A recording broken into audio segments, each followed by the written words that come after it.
জাল ভোট কেন্দ্র দখল, হামলাসহ নানা অনিয়মের অভিযোগে ছাত্রলীগ বাদে সব প্যানেলের ভোট বর্জনের মধ্য দিয়ে শেষ হলো ডাকসু নির্বাচন।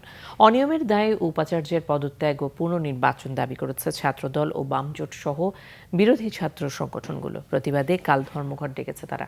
তবে পুনর্নির্বাচনের দাবিকে হাস্যকর বলেছে ছাত্রলীগ।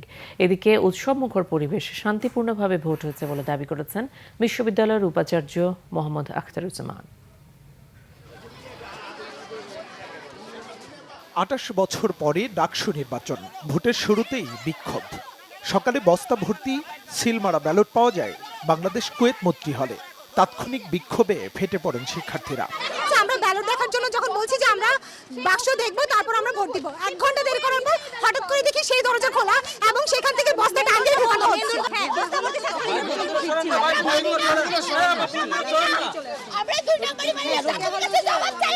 যখন আন্দোলন করেছি ব্যালট বক্স দেখবো, আমাদের খুলে দেখাতে হবে, তখন আমাদেরকে বাধা দেওয়া হয়, দরজা লাগানোর চেষ্টা করে। আমরা দরজা লাগাতে দেইনি, আমরা ভিতরে যাই। ভিতরে যাওয়ার সাথে সাথে তারা এক পাশ থেকে ব্যালট বক্স নিয়ে দৌড় দিয়ে ওই পাশের রিডিং রুম যেটা, সেখানে গিয়ে ভিতর থেকে দরজা লাগিয়ে দেয়।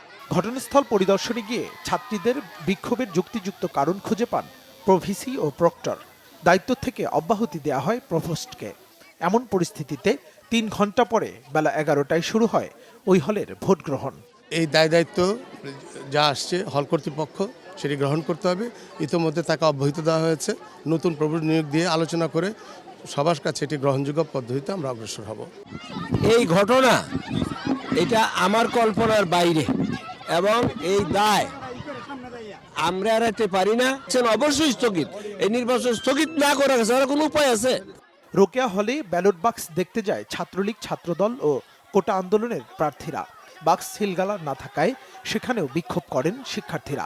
এ সময় কোটা আন্দোলনের ভিপি প্রার্থী নুরুল হক নূর হামলার শিকার হন। এদের উপর হলের ছাত্রলীগ দিয়ে হামলা করা হয়েছে এবং তাদের সভাপতি এবং জেনারেল সেক্রেটারি এইটার অর্ডার দিয়েছে। এটার ভিডিও এভিডেন্স আমার কাছে আছে। এমন নানা অনিয়মের অভিযোগে ভোট বর্জনের ঘোষণা দেন ছাত্রলীগ বাদে অন্য সকল ছাত্র সংগঠনের প্যানেল প্রার্থীরা। এই প্রহসন এবং জালিয়াতির নির্বাচনকে আমরা ঘৃণা ভরে প্রত্যাখ্যান করছি এবং প্রশাসনকে আমরা জানাচ্ছি অবিলম্বে এই ভোট বাতিল করে পুনঃ তফসিল ঘোষণা করতে হবে। আমরা সম্মিলিতভাবে সিদ্ধান্ত নিয়েছি এই নির্বাচনের সাথে আমরা নাই, আমরা নতুন করে একটা নির্বাচন চাই। পরে উপাচার্যের পদত্যাগ ও পুনর্নির্বাচনের দাবিতে বিশ্ববিদ্যালয়ে বিক্ষোভ করে বিরোধী সংগঠনগুলো। মঙ্গলবার ঢাকা বিশ্ববিদ্যালয়ে ধর্মঘটের ডাক দেয় কয়েকটি প্যানেলের প্রার্থীরা।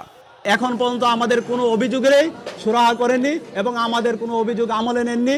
এরই পরিপ্রেক্ষিতে আমরা এই নির্বাচন বর্জন করছি এবং আমরা আমাদের নিয়মতান্ত্রিক যে কর্মসূচি রয়েছে এই পুনর্নির্বাচনের দাবিতে পুনর্নির্বাচন আদায় করার জন্য যে সকল কর্মসূচি আমাদের হাতে নেওয়া দরকার সকল কর্মসূচি আমরা হাতে নিব। এদিকে পুনঃতফসিলের দাবিকে হাস্যকর বলে জানান ডাকসু নির্বাচনে ছাত্রলীগ প্যানেল। বিশ্ববিদ্যালয়ের 18টি হল, সেই 18টি হলের মাত্র 2টি হলে, তবুও রোকেয়া হলের ভোট কেন্দ্রে কিন্তু হয়নি। ভোট কেন্দ্রের বাইরে পাশে এই নুরু এবং স্বতন্ত্র প্রার্থী এবং লিটন নন্দীরা এবং ছাত্র দলের সকলেই কিন্তু এক হয়েছে। আপনারা জানেন যে গতকাল সকল সংগঠন তারা কিন্তু একত্রিত হয়ে এই কাজটি করবে, সেটা কিন্তু আমরা অনুভব করতে পারি। ডাকসু নির্বাচন সুষ্ঠু ও শান্তিপূর্ণ হয়েছে বলে দাবি করেছেন ঢাকা বিশ্ববিদ্যালয়ের উপাচার্য অধ্যাপক মোহাম্মদ আখতারুজ্জামান। প্রথমে আমি ঢাকা বিশ্ববিদ্যালয়ে আমাদের ছেলে মেয়েদেরকে আন্তরিক ধন্যবাদ দেই যে যেভাবে অত্যন্ত সুশৃঙ্খলভাবে শান্তিপূর্ণভাবে উৎসব মুখর একটি পরিবেশে যেভাবে নিজেদের ভোটাধিকার প্রয়োগ করেছে এবং গণতান্ত্রিক রীতিনীতি অনুসরণ করে এটি আমি ভূয়সী প্রশংসা করি। ভোট বর্জন, প্রতিপক্ষের উপর হামলা এবং জাল ভোট সহ নানা অঘটনের মধ্য দিয়ে শেষ হয়েছে বাংলাদেশের দ্বিতীয় পার্লামেন্ট খ্যাত ঢাকা বিশ্ববিদ্যালয়ের ডাকসু নির্বাচন। দীর্ঘ 28 বছর পর অনুষ্ঠিত এই নির্বাচন ঢাকা বিশ্ববিদ্যালয়ে কতটুকু গণতান্ত্রিক পরিবেশ ফিরিয়ে দিবে সেটি এখন দেখার বিষয়। মুহিবুল্লাহ মুহিব, বাংলা ভিশন, ঢাকা।